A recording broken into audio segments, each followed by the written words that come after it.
These shots were taken when a television drama crew came to North Yorkshire to bring one of the country's best-loved novels, Pride and Prejudice, to the screen. Backup artists, just keep the noise down, please. Thank you. Nothing so unusual about that, but this was to be a truly unique production. I'm Jemima Roop and I'm playing Amanda Price in Lost in Austin. I'm Elliot Cowan and I'm playing Mr. Fitzwilliam Darcy. My name's Alex Kingston and I'm playing Mrs. Bennet. My name's Hugh Bonneville and I'm playing Mr. Bennet. I'm playing Lady Catherine de Bourgh. My name is Lindsay Duncan. Mr. Collins is, of course, our father's cousin. Jemima, Elliot, Hugh, Alex and Lindsay are on location in Yorkshire to film a version of Pride and Prejudice with a very surprising twist. In this production, a brand new character, and one who lives in the 21st century, finds her way into the plot of her favourite book and causes quite a stir, as well as turning the plot in a completely different direction. In Pride and Prejudice, Elizabeth Bennet falls in love with Fitzwilliam Darcy. But in Lost in Austin, she swaps lives with Amanda Price, and it's Amanda who changes the whole plot of the story. In this exclusive film, we go behind the scenes of Lost in Austin and speak to the actors, the director, the cameraman and the makeup artists to find out just what goes into the making of a period television drama series. I think those who are appalled at the idea of Jane Austen being tampered with, they can rest assured that it's a very affectionate tribute to the work of Jane Austen and gives it a 21st century spin. We all know any woman who reads Pride and Prejudice immediately will have a fantasy about, oh, if only I could go back in time and meet Mr. Darcy. And the wonderful thing is that is exactly what we're doing in this production. And Amanda Price and Jemima Rooper are able to go and have a snog with Darcy. It's fantastic.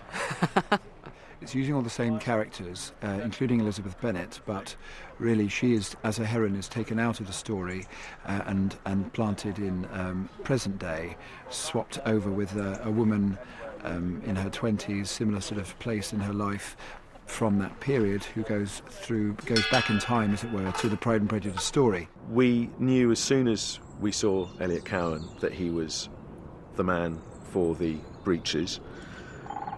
He joined us a few weeks ago. At the beginning of the shoot, he was in theatre, playing Henry V, and so when we started, we didn't have our Darcy. When he came on set the first time in the full costume, it's fair to say that Darcy mania started. How could we do Pride and Prejudice in a way that hasn't been done before? How could we do it in an accessible way for 16-year-olds as well? Because if you're not studying Pride and Prejudice at school, the teenagers aren't necessarily watching a lot of drama at the moment, and it was just that. It's a modern spin on a classic tale, and maybe get a little bit more mischief out of it than was in the book. Bumface.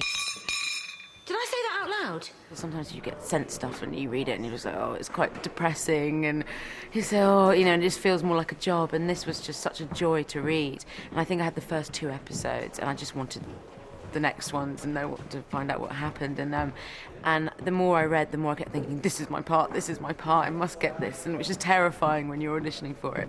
Can I just see the prod that makes Darcy go, or just that feel, because I think that should feel quite rude for me.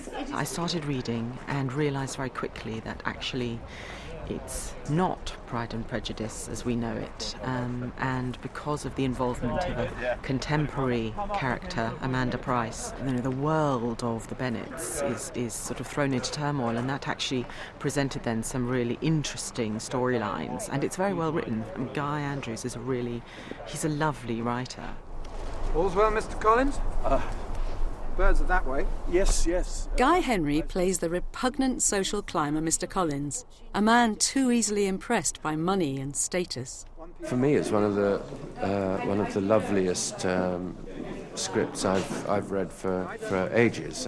I went back for several recalls, and the director sort of put me through my paces or whatever, and I haven't wanted to play a part actually as much on screen anyway for quite a while. Hugh Bonneville, who plays Mr. Bennet, the father of 5 unmarried daughters, was impressed by the originality of the script. I just thought it was such a wonderful idea, and it seems to capture televisual mood at the moment, this insatiable appetite for Jane Austen, and the resurgence of sort of time-travelling ideas that there have been in the last 5 years or so. When we read the books, we always think of ourselves probably as one of the characters, or wonder what it would be like to be in that world, and this takes it to the logical conclusion of having a fan of the novel actually step into it. And try as she might, she affects the plot, and by her very being there. There's going to be a ball. At the ball you meet Darcy. You have to meet Darcy, do you understand? You have to meet him, Elizabeth. It's what happens. Still to come in Lost in Austin Behind the Scenes. Night shooting in November. The crew film a glittering scene as the carriages arrive for the Netherfield ball. You could park a bloody jumbo. Making a derelict shell into the Bennet's family home. And Secrets of a Costume Designer.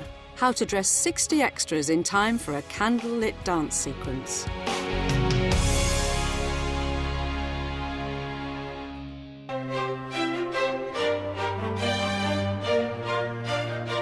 Coming up on Lost in Austin Behind the Scenes, Stepping Lively, how 60 extras had to learn the minuet in time for the Netherfield ball. The repulsive Mr. Collins discovers a shocking secret about his fiancée. There is a terrible worry that her money may come through fish and the mongering thereof. And director Dan Zeff on how to film a candlelit ball.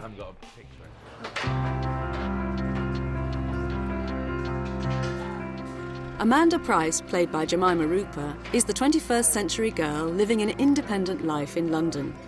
She retreats from the stress of city life by reading her favourite novel, Pride and Prejudice. The production team created Amanda's contemporary flat here in a terraced house in Leeds.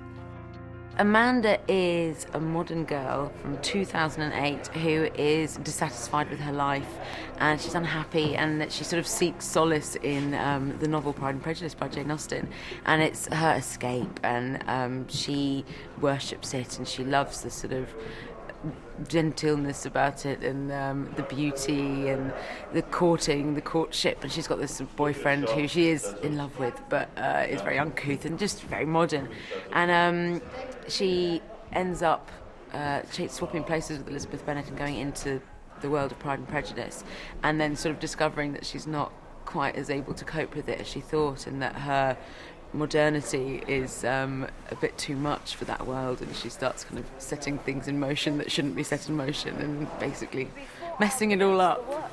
I should have thought Lizzie might have told you about Mr. Collins. She talks of little else, that fat old sow Ambrosia. We've never actually met him, of course. Might be tremendously handsome. Wouldn't get your hopes up. Dan Zeff has directed episodes of Miss Marple, Doctor Who and Poirot, amongst others. There were a lot of different elements, if you like, that we wanted to get in, and I was really keen to get in.